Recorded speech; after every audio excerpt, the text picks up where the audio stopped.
Hello everyone, welcome to an online classes of accounts. आज हम क्या पढ़ने जा रहे हैं, कुछ और इम्पोर्टेंट अकाउंटिंग टर्म्स। अब मैं आपको एक एक करके अच्छे से समझाऊंगी, तो अच्छे से समझते रहिए। आइए,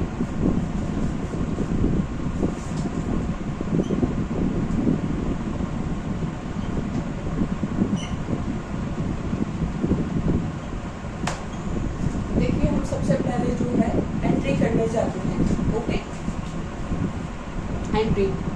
अब एंट्री क्या होता है समझिए।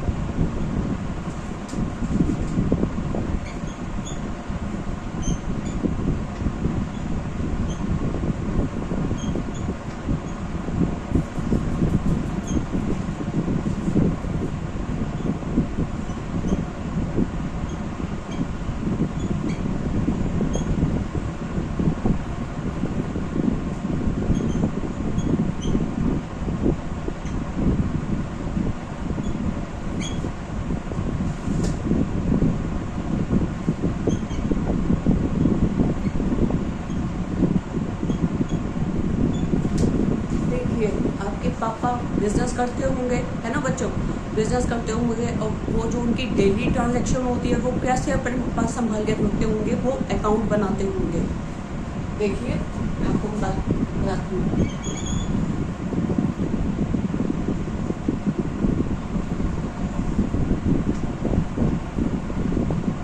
ऐसे अकाउंट चलते हैं, यहाँ पे हम इनफ्लोज लिखते हैं जो हमारे पास पैसा आता है, और यहाँ पे आउटफ्लोज वो हमारे पास पैसा जाता है। इसको हम बोलते हैं अकाउंट, और इस साइड को हम बोलते हैं डेबिट साइड, इस साइड को हम बोलते हैं क्रेडिट साइड, राइट।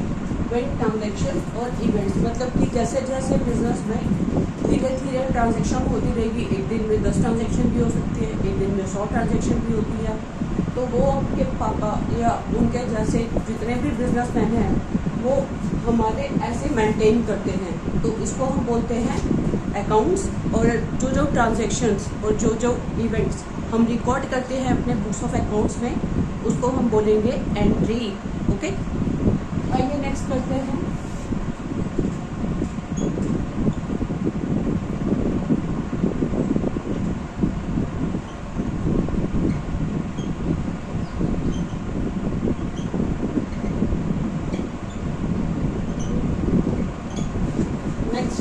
हमारी टर्म है बैड डेट्स। बैड डेट्स मतलब हमारे पैसे मर गए। मान लीजिए आपने किसी को सामान जो है उधार में दे रखा है, पर वो बंदा जो है जिससे आपने पैसे लेने हैं वो ना तो आपको उधार दे रहा है, वो तो आपका लेके भाग गया है, तो इस चीज़ को हम बोलते हैं बैड डेट्स, मतलब हमारे पैसे तो मर गए, राइट।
बैड डेट्स मतलब क्या पता है आपको, जहाँ हमारे पैसे मर गए। सोच लीजिए, मान लीजिए हमने किसी को पैसे जो है उधार में दे रखे हैं। तो जैसे हमारे किसी से रिलेशन अच्छे बन जाते हैं, कुछ कस्टमर्स हमारे गुड फ्रेंड्स बन जाते हैं, बट वो इस कंडीशन में नहीं रहते कि वो सारे पैसे दे पाए। वो तो हमारे पैसे लेके भाग गए ना, जब दिए ही नहीं तो उन्होंने, तो वो पैसे भी हमारे मर गए। तो उसको बोलते हैं हम बैड डेट्स। और डेटर हमारे कौन होते हैं, जिससे हमें पैसा लेना होता है, और वो जो है एक टाइप का बिजनेस लॉस हो जाता है। क्योंकि अगर पैसे हमारे पास आते तो वो तो हमारा प्रॉफिट रहता है ना, और पर हमारे पैसे तो आए नहीं, तो ये हमारा बिजनेस लॉस हो गया। I hope this term is clear to you. Next करते हैं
इंसॉल्वेंट मतलब क्या होता है, दिवालिया निकल गया।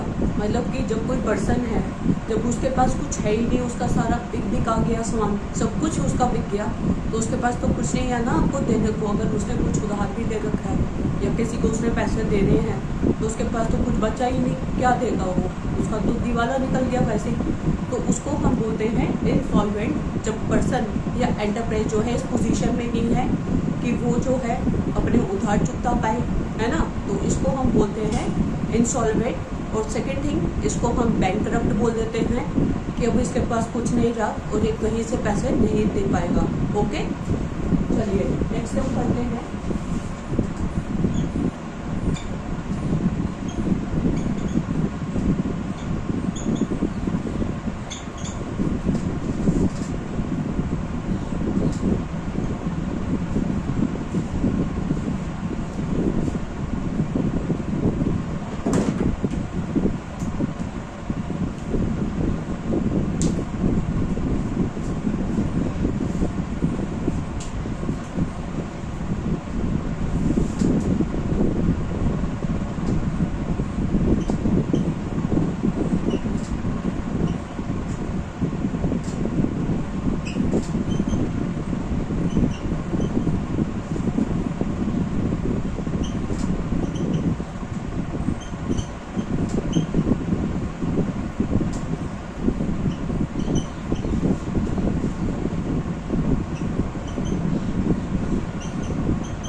सॉल्वेंट। मतलब ये हमारी अच्छी कंपनी होती है जब कोई पर्सन जो एंटरप्राइज होती है वो कम्प्लीटली इस पोजीशन में हो सकती है कि वो अपना उधार चुका पाए, तो उसको हम बोलेंगे सॉल्वेंट। इंसॉल्वेंट कैसे बोल देंगे, जब उस कंपनी का दिवाला निकल गया है। इस वर्ड के लिए वही वर्ड यूज़ होता है।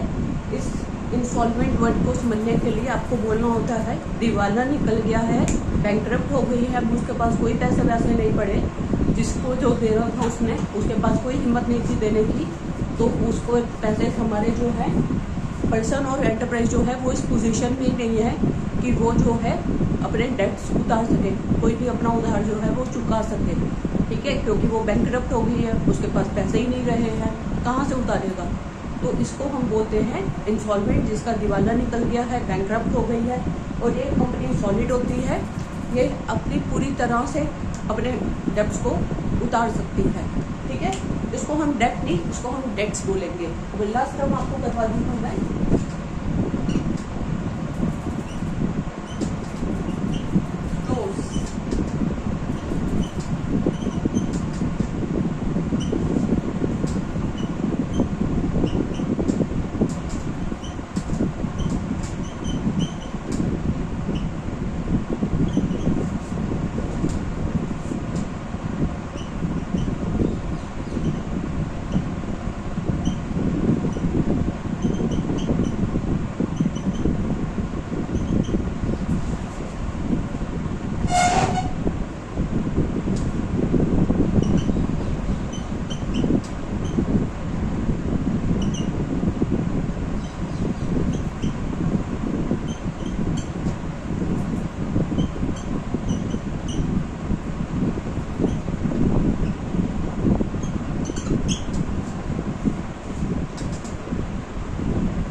मतलब होता है it is used to denote material, material मतलब गुड्स, मतलब ये वो गुड्स होते हैं जो कि एंटरप्राइज अपने पास रखता है for the purpose of consumption.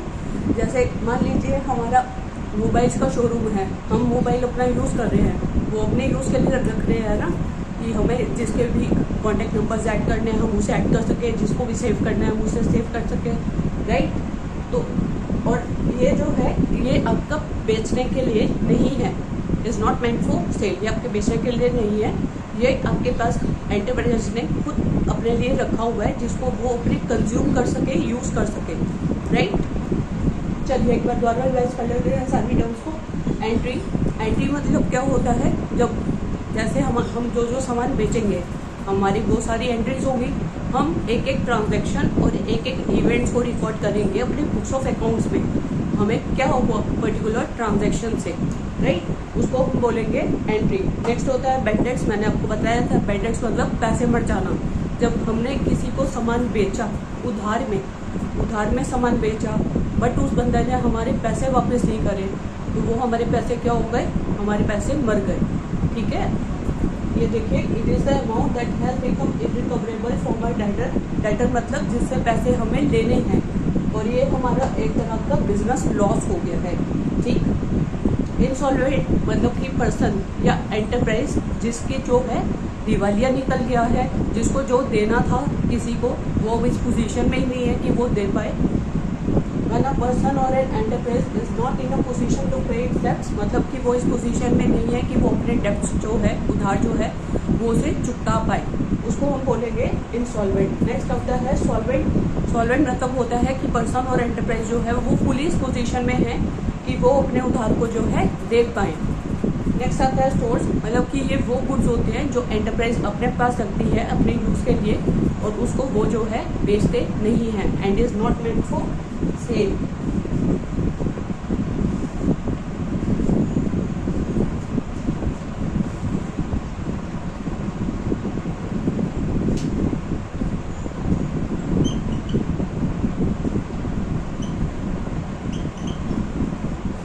And is not meant for sale, ठीक है। स्टोर्स मतलब कि जो कंपनी अपने पास रखती है अपने खुद के यूज़ के लिए, जो उसको बेचने का कुछ लेना देना नहीं होता। प्लीज़ स्क्रीनशॉट ले लीजिए इस क्लास का, लाइक करिए, सब्सक्राइब करिए, शेयर करिए अपने सारे फ्रेंड्स के साथ, ताकि जिसको भी कोई प्रॉब्लम आ रही होगी वो सबके लिए हेल्पफुल रहे। एंड प्लीज़ प्लीज़ प्लीज़ इसको ज़्यादा से ज़्यादा अपने फ्रेंड्स में शेयर करिएगा ताकि किसी को भी कोई प्रॉब्लम ना आए। And like it and subscribe it.